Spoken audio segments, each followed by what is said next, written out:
السلام علیکم ورحمۃ اللہ وبرکاتہ۔ بسم اللہ الرحمن الرحیم۔ محترم سامعین، روم کے بادشاہ نے 9 ہجری میں مدینہ منورہ پر حملے کا ارادہ کیا۔ حضور سرور کائنات حضرت محمد مصطفیٰ صلی اللہ تعالی علیہ وآلہ وسلم کو یہ اطلاع ملی کہ وہ بہت بڑا لشکر لیے شام کے راستے عرب کی طرف بڑھ رہا ہے۔ اس پر حضور نبی کریم صلی اللہ تعالی علیہ وآلہ وسلم نے اعلان فرما دیا، ہم آگے بڑھ کر عرب کی سرحدوں پر رومیوں کا مقابلہ کریں گے۔ اس کے ساتھ ہی آپ نے صحابہ اکرام کو جنگ کی تیاری کا حکم فرما دیا۔ اس سال بارشیں نہیں ہوئی تھی، اس لیے قحط سالی تھی، گرمی بہت شدت کی تھی۔ دوسری طرف اہل مدینہ کی روزی کا انحصار کھجوروں کی فصل پر تھا، وہ پکنے کے بالکل قریب تھی۔ اس موسم میں وہ باہر نہیں جا سکتے تھے، لیکن حضور سرور کائنات حضرت محمد مصطفیٰ صلی اللہ تعالی علیہ وآلہ وسلم کا حکم سنتے ہی سوائے چند منافقوں اور معذور مسلمانوں کے سب دل و جان سے جہاد کی تیاریوں میں مصروف ہو گئے۔ البتہ منافقین اور معذور مسلمانوں کے علاوہ 3 سچے مسلمان بھی ایسے تھے جو کسی عذر کے بغیر اس لڑائی میں شریک نہیں ہوئے۔ حضرت کعب بن مالک، حلال بن امیہ اور مرارہ بن ربیع رضی اللہ تعالی عنہم، ان کے غزوہ میں شرکت نہ کرنے کا سبب یہ نہیں تھا کہ ان کے دلوں میں نفاق تھا، بلکہ محض سستی اور کاہلی نے انہیں غزوہ میں شرکت کی سعادت سے محروم رکھا۔ حضرت کعب بن مالک رضی اللہ تعالی عنہ ان دنوں بہت آسودہ حال تھے۔ سفر کے لیے انہوں نے 2 اونٹنیاں بھی خرید لی تھی، دوسرا سامان بھی تیار کر لیا تھا، لیکن جب اسلامی لشکر کوچ کرنے لگا تو بس اس وقت سستی اور کاہلی ان پر سوار ہو گئی۔ انہوں نے سوچا ایسی بھی کیا جلدی ہے، کل روانہ ہو جاؤں گا اور لشکر سے جا ملوں گا۔ دوسرے دن بھی سستی غالب آ گئی اور وہ روانہ نہ ہو سکے، لہذا سوچا خیر کوئی بات نہیں، کل روانہ ہو جاؤں گا اور لشکر سے جا ملوں گا۔ غرض اس طرح کئی دن گزر گئے اور وہ روانہ نہ ہو سکے، یہاں تک کہ انہیں نبی اکرم صلی اللہ تعالی علیہ وآلہ وسلم کے تبوک پہنچنے کی خبر ملی۔ اس وقت 30,000 جانثار آپ صلی اللہ علیہ وسلم کے ساتھ تھے، لیکن حضرت کعب بن رضی اللہ تعالی عنہ اور دوسرے دونوں صحابہ ان میں نہیں تھے۔ حضور نبی اکرم صلی اللہ علیہ وسلم کو حضرت کعب رضی اللہ تعالی عنہ سے بہت انس تھا۔ تبوک پہنچ کر خاص طور پر ان کے بارے میں پوچھا، کعب نظر نہیں آ رہی، کیا بات ہے؟ ایک صحابی نے کہا، یا رسول اللہ صلی اللہ تعالی علیہ وآلہ وسلم، کعب رضی اللہ تعالی عنہ کو اس کے مال اور جمال نے روک لیا۔ حضرت معاذ بن جبل رضی اللہ تعالی عنہ نے اس بات کے جواب میں کہا، یا رسول اللہ صلی اللہ تعالی علیہ وآلہ وسلم، جہاں تک ہمیں علم ہے کعب اچھا آدمی ہے۔ نبی اکرم صلی اللہ تعالی علیہ وآلہ وسلم نے خاموشی اختیار فرمائی۔ آپ غزوہ تبوک سے واپس تشریف لائے تو بعض لوگوں نے حضرت کعب رضی اللہ تعالی عنہ کو طرح طرح کے ہیلے بہانے سمجھائے کہ یہ کہہ دینا حضور درگزر فرمائیں گے، لیکن حضرت کعب رضی اللہ تعالی عنہ نے اپنے دل میں سوچ لیا تھا کہ اپنی خطا کا صاف اقرار کر لیں گے، کوئی بہانہ ہرگز نہیں بنائیں گے۔ 80 کے قریب اور لوگ بھی تھے جو تبوک میں نہیں گئے تھے، وہ سب حضور نبی کریم صلی اللہ تعالی علیہ وآلہ وسلم کی خدمت میں حاضر ہوئے اور اپنے اپنے عذر بیان کیے۔ آپ نے ان سب کو معاف کر دیا۔ حضرت کعب رضی اللہ تعالی عنہ حاضر ہوئے تو آپ صلی اللہ تعالی علیہ وآلہ وسلم نے مسکرا کر ان کی طرف دیکھا، پھر پوچھا کعب تم غزوہ میں کیوں شریک نہیں ہوئے؟ بیمار تھے یا سامان نہیں تھا؟ انہوں نے عرض کیا یا رسول اللہ صلی اللہ تعالی علیہ وآلہ وسلم، مجھے کوئی عذر نہیں تھا، بالکل تندرست اور توانا تھا، سامان سفر بھی تیار تھا، صرف نفس کی سستی نے مجھے جہاد میں شرکت سے محروم کر دیا تھا۔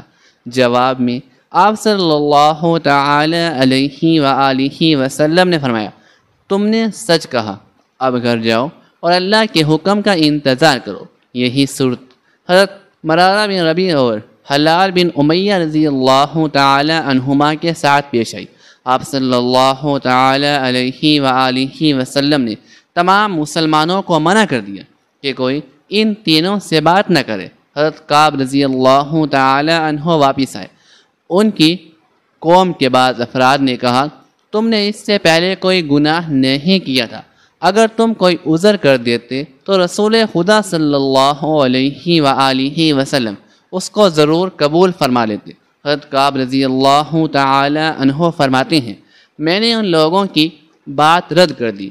اس دن سے مجھے زمین تنگ محسوس ہونے لگی، ہر شخص مجھ سے پرہیز کرتا تھا اور یہ فکر کھائے جا رہی تھی کہ اگر میں اس حال میں مر گیا تو رسول اللہ صلی اللہ تعالی علیہ وآلہ وسلم تو میرا جنازہ بھی نہیں پڑھائیں گے اور خدا نہ خواستہ میں ہمیشہ مردود رہوں گا۔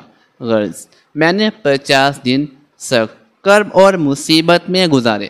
میرے دونوں ساتھی تو پہلے روز سے ہی اپنے گھروں میں چھپ گئے تھے۔ میں گھر سے نکل کر مسجد میں جاتا، نماز میں شریک ہوتا، حضور نبی کریم صلی اللہ تعالی علیہ وآلہ وسلم کی مجلس میں بھی شریک ہوتا، لیکن نہ حضور صلی اللہ علیہ وآلہ وسلم مجھ سے کوئی بات کرتے نہ دوسرے مسلمان۔ میں آپ صلی اللہ علیہ وآلہ وسلم کی طرف دیکھتا تو آپ میری طرف سے منہ پھیر لیتے، اس سے مجھے اور زیادہ صدمہ ہوتا۔ ایک دن میں اپنے پڑوسی اور چچا زاد بھائی ابو قتادہ کی دیوار پر چڑھا اور انہیں سلام کیا۔ انہوں نے سلام کا جواب نہ دیا۔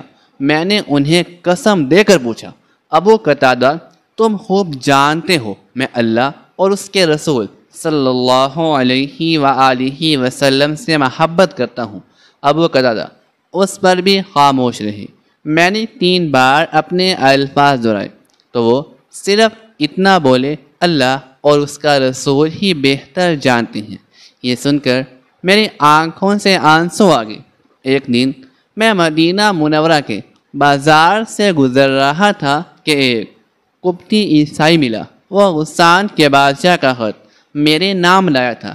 خط میں شاہ غسان نے لکھا تھا ہمیں معلوم ہوا ہے کہ تمہارے آقا نے تمہارے ساتھ بد سلوکی کی ہے، تم میرے پاس چلے آؤ، دیکھنا یہاں تمہاری کیسی عزت ہوتی ہے۔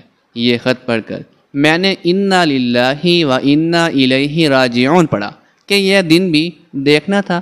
ایک کافر مجھے رائے حق سے ہٹانے کی جرأت کر رہا تھا، مجھے میرے آقا سے جدا کر دینا چاہتا تھا۔ میں گھر پہنچا، خط کو آگ میں ڈالا اور رونے لگا۔ اس طرح جب 40 دن گزر گئے تو حضور نبی اکرم صلی اللہ تعالی علیہ وآلہ وسلم کا حکم ملا اپنی بیوی سے بھی الگ ہو جاؤ۔ میں نے قاضی سے پوچھا کیا بیوی کو طلاق دے دوں؟ انہوں نے کہا نہیں بلکہ اس سے الگ رہو۔ میں نے فوراً اپنی بیوی کو اس کے گھر بھیج دیا۔ 50ویں دن میں صبح کی نماز پڑھ کر اپنے گھر کی چھت پر لیٹا ہوا تھا۔ زندگی مجھ پر دوبھر ہو چکی تھی، سخت بے چین تھا کہ یکاچک کوہ صلاح کی چوٹی سے کسی نے پکار کر کہا کعب تمہیں بشارت ہو۔ میں یہ الفاظ سنتے ہی سجدے میں گر گیا، خوشی کی زیادتی سے رونے لگا۔ بعد میں معلوم ہوا رسول اللہ صلی اللہ علیہ وآلہ وسلم نے فجر کی نماز کے بعد میری اور میرے دونوں ساتھیوں کی معافی کا اعلان فرما دیا، اور پہاڑ کی چوٹی سے پکارنے والے نے مجھے اس کی اطلاع دی تھی۔ اس کے بعد ایک صاحب گھوڑا دوڑاتے میرے پاس آئے، مجھے بشارت دی، میں نے اپنے دونوں کپڑے ان کی نظر کر دیے، خود کسی سے مانگ کر کپڑے پہنے، پھر سیدھا رسول اللہ صلی اللہ تعالی علیہ وآلہ وسلم کی خدمت میں حاضر ہوا۔ اس وقت وہاں جتنے لوگ موجود تھے وہ سب کے سب مجھے مبارکباد دینے کے لیے دوڑ پڑے۔ سب سے پہلے حضرت طلحہ رضی اللہ تعالی عنہ نے مبارکباد دی اور مصافحہ کیا۔ میں ان کے اس اخلاق اور گرم جوشی کو کبھی بھلا نہیں سکوں گا۔ میں نے حضور نبی اکرم صلی اللہ علیہ وآلہ وسلم کو سلام کیا۔ آپ کے رخ انور پر بشاشت پھیل گئی اور چہرہ چاند کی طرح چمکنے لگا۔ آپ نے فرمایا، کعب، تمہاری زندگی میں ایسا دن کبھی نہیں آیا ہوگا، تمہیں مبارک ہو، اللہ نے تمہاری توبہ قبول فرمائی۔ اس پر حضرت کعب رضی اللہ تعالی عنہ نے عرض کیا، یا رسول اللہ صلی اللہ تعالی علیہ وآلہ وسلم، میں اپنی توبہ کو کامل بنانے کے لیے اپنی تمام جائیداد اور مال صدقہ کرتا ہوں۔ آپ صلی اللہ علیہ وآلہ وسلم نے جواب میں فرمایا، نہیں، اس طرح تم تنگی کا شکار ہو جاؤ گے، اپنے مال کا ایک حصہ صدقہ کر دو۔ حضرت کعب رضی اللہ تعالی عنہ نے خیبر کا حصہ اللہ کے راستے میں دے دیا اور کہا، اللہ نے مجھے میری سچائی کی وجہ سے نجات عطا فرمائی، انشاءاللہ مرتے دم تک راست گوئی سچائی کا دامن نہیں چھڑوں گا۔ حضرت حلال اور حضرت مرارہ رضی اللہ تعالی عنہما کی توبہ بھی اسی طرح قبول ہوئی۔ قرآن کریم میں اس واقعے کی ان آیات میں اشارہ فرمایا گیا ہے اور ان 3 شخصوں پر بھی جنہیں چھوڑ دیا گیا، یہاں تک کہ زمین اپنی وسعت کے باوجود ان پر تنگ ہو گئی، اور جو اپنی جانوں سے بیزار ہو گئے اور سمجھ گئے کہ اللہ کے سوا کسی کے پاس پناہ نہیں، تو اللہ ان پر مہربان ہو۔ توبہ کیسے کریں؟ بے شک اللہ بڑا توبہ قبول کرنے والا مہربان ہے۔ حضرت کعب رضی اللہ تعالی عنہ نے اس واقعے کے بعد فرمایا کرتے کہ اسلام لانے کے بعد اللہ نے مجھ پر کوئی ایسا احسان نہیں کیا جس کی وقعت میرے دل میں اس سچائی سے زیادہ ہو جس کا اظہار میں نے رسول اللہ صلی اللہ تعالی علیہ وآلہ وسلم کے سامنے کیا۔ اگر میں جھوٹ بولتا تو اسی طرح ہلاک ہو جاتا جس طرح جھوٹ بولنے والے یعنی منافقین ہلاک ہو گئے۔ یہ کعب بن مالک انصاری رضی اللہ تعالی عنہ غضب کے شاعر تھے۔ اسلام لانے سے پہلے ہی ان کی شاعری کی دھوم مچ چکی تھی۔ بیعت عقبہ کے بعد حضرت مصعب بن عمیر رضی اللہ تعالی عنہ کی کوشش سے انہوں نے اسلام قبول کیا۔ نبی اکرم صلی اللہ تعالی علیہ وآلہ وسلم اکثر ان سے ان کے اشعار سنا کرتے تھے۔ یہ کافروں کے خلاف اشعار لکھنے میں بہت نمایاں تھے۔ آپ نے حضرت امیر معاویہ رضی اللہ تعالی عنہ کے دور میں 50 ہجری کے قریب انتقال فرمایا۔ حضرت انس بن مالک رضی اللہ تعالی عنہ سے روایت ہے کہ 17 ہجری میں حضرت ابو موسیٰ اشعری رضی اللہ تعالی عنہ کی قیادت میں جب ہم نے ساسانی سلطنت کے شہر تستر کو فتح کیا تو ہم نے ہزمان کے بیت المال میں ایک چارپائی دیکھی جس پر ایک فوت شدہ شخص تھا۔ اس کے سر کے پاس ایک کتاب، 10,000 سونے کے سکے اور ایک انگوٹھی پڑی ہوئی تھی۔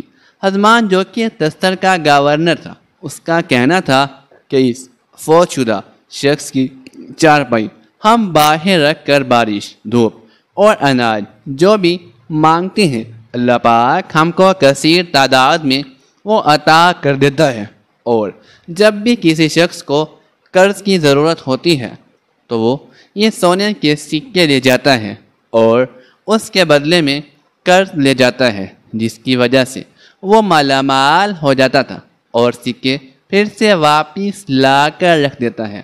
حضرت انس فرماتے ہیں کہ ہم نے اس چارپائی پر پڑے فوت شدہ شخص کے سرہانے رکھی کتاب خلیفہ حضرت عمر رضی اللہ تعالی عنہ کے پاس بھجوا دی۔ خلیفہ نے اس کتاب کا عربی میں ترجمہ حضرت کعب بن احبار رضی اللہ تعالی عنہ سے کروایا اور ابو العالیہ نے اس کتاب کو پورا پڑھا۔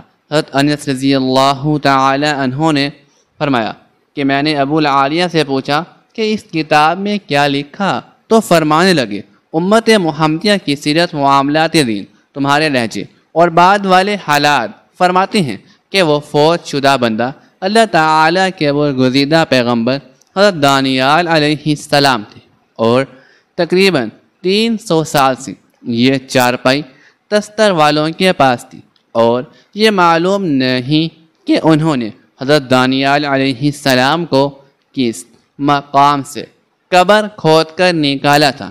پھر حضرت ابو موسیٰ اشعری رضی اللہ تعالی عنہ نے حضرت عمر رضی اللہ تعالی عنہ کو خط لکھا کہ حضرت دانیال علیہ السلام کی میت کا کیا کرنا ہے، تو حضرت عمر بن خطاب رضی اللہ تعالی عنہ نے فرمایا کہ مختلف مقامات پر رات کے اندھیرے میں 13 قبریں کھودو اور پھر ان میں سے کسی ایک میں ان کو بڑی ہی رازداری سے دفنا دو، تاکہ دستر کے لوگ دوبارہ ان کی قبر کو کھود کر جسد مبارک نہ نکال لیں، اور ہر کوس کو یہ خوشخبری دے دو کہ رسول اللہ صلی اللہ علیہ وآلہ وسلم نے اس کے لیے جنت کی بشارت دی تھی۔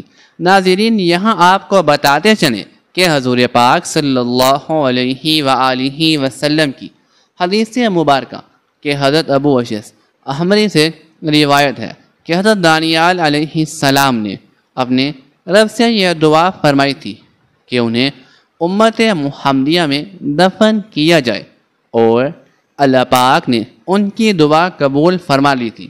جو حضرت دانیال علیہ السلام کی سب سے پہلے خبر دے گا اس کو جنت کی خوش خبری دے دو۔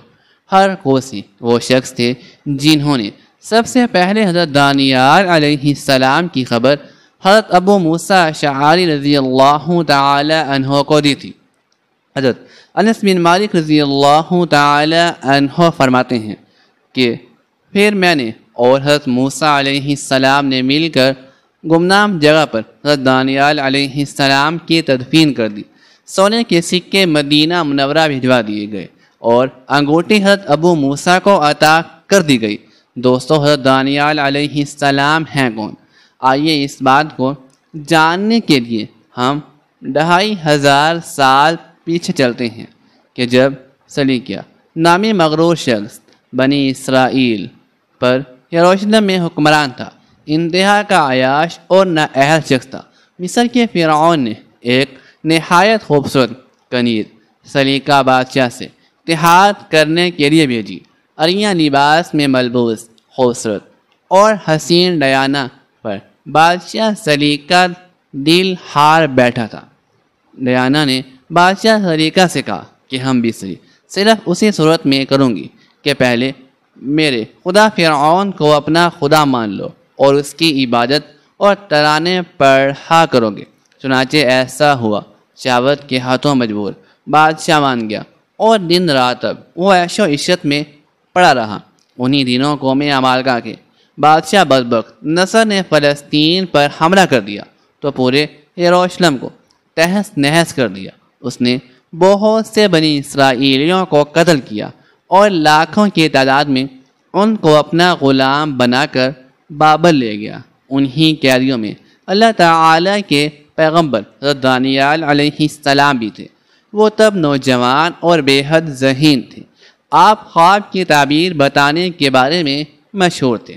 بادشاہ بدبخت نصر نے دن راتیں مسلسل ایک ہی خواب دیکھا تو اس نے اپنے نجومیوں کو بلا کر کہا کہ پہلے آپ لوگ میرا خواب بتاؤ گے کہ میں نے کیا دیکھا، اور پھر اس کی تعبیر۔ سارے نجومی پریشان ہو گئے کہ یہ خواب کی تعبیر تو ہم بتا دیتے ہیں، لیکن بادشاہ کی اس شرط کو کیسے پورا کریں کہ خواب بھی ہم خود ہی بتائیں گے۔ بادشاہ نے حکم دیا کہ اگر میرا خواب اور تعبیر نہ بتائی گئی تو میں بابل کے سارے نجومیوں کو قتل کروا دوں گا۔ بادشاہ نے ایک دن بھی مقرر کر دیا کہ اگر اس وقت تک میرے حکم پر عمل درآمد نہ ہوا تو سب نجومیوں کو لٹکا دیا جائے گا۔ بس پھر سب نجومی دن رات سر پکڑ کر بیٹھے رہتے۔ ایک دن دریائے فرات کے کنارے نجومی انہی باتوں میں مصروف تھے کہ حضرت دانیال علیہ السلام نے ان کی باتیں سن لی اور فرمانے لگے کہ میں بادشاہ کا خواب اور تعبیر بتا سکتا ہوں۔ چنانچہ نجومیوں نے حضرت دانیال علیہ السلام کو پکڑا اور بادشاہ کے دربار میں لے گئے۔ بدبخت نصر نے آپ علیہ السلام کو مخاطب کر کے اپنا خواب اور اس کی تعبیر سنانے کا حکم دیا تو حضرت دانیال علیہ السلام نے کہنا شروع کیا، اے بادشاہ، آپ نے دیکھا کہ زمین کے وسط میں ایک بہت اونچا درخت ہے۔ آپ ابھی اسے دیکھ ہی رہے تھے کہ ایک فرشتہ آسمان سے اترا اور اس نے کہا، اس درخت کو کاٹو، اس کی شاخیں تراش دو اور اس کے پتے جھاڑ دو، اس کے پھل بکھیر دو، تاکہ سب جان لیں کہ حق تعالی ہی تمام عالمین پر حکمرانی کرتا ہے۔ جیسے جیسے حضرت دانیال علیہ السلام یہ الفاظ ادا کر رہے تھے، بدبخت نصر بادشاہ کے چہرے کا رنگ فک ہوتا جا رہا تھا۔ وہ ایک جھٹکے سے اپنے تخت سے کھڑا ہو گیا اور اس کے ساتھ ہی تمام وزراء اور اشرافیہ بھی کھڑے ہو گئے۔ اب بدبخت نصر نے کہا، اے عبرانیوں کے نبی، تو نے جو کچھ کہا حرف بحرف سچ کہا، اب اس کی تعبیر کو بھی بیان کر۔ اس پر حضرت دانیال علیہ السلام نے فرمایا کہ آپ کے خواب کی تعبیر دراصل حق تعالی کی طرف سے انتباہ ہے۔ خواب میں موجود درخت سے مراد دراصل آپ خود ہیں۔ جس طرح دنیا کی پچھلی تمام سلطنتیں تباہ و برباد ہو گئی، اس طرح آپ کی سلطنت بھی مٹ جائے گی۔ بس اسی دن سے بدبخت نصر نے حضرت دانیال علیہ السلام کو شاہی محل میں اونچے مرتبے پر رکھ لیا، لیکن جلد ہی خواب پورا ہوا اور بدبخت نصر مر گیا، اور پھر اس کے بیٹے انتہائی نالائق ثابت ہوئے۔ دوسرے وزیر جو حضرت دانیال علیہ السلام سے ان کے بڑے عہدے کی وجہ سے جلتے تھے، ان کے کہنے پر بدبخت نصر کے بیٹوں نے حضرت دانیال علیہ السلام کو شیروں کے آگے ڈال دیا، لیکن شیروں نے حضرت دانیال علیہ السلام کو کھانے کی بجائے ان سے کھیلنا شروع کر دیا۔ اللہ تعالی ہمیں صحابہ و اہل بیت کے نقش قدم پر چلنے کی توفیق عطا فرمائے اور ہمارا خاتمہ ایمان پر فرمائے، آمین ثم آمین۔ ناظرین، کمنٹ باکس میں اللہ تعالیٰ کے 99 ناموں میں سے ایک نام ضرور ٹائپ کیجیے گا۔ شکریہ، اللہ حافظ۔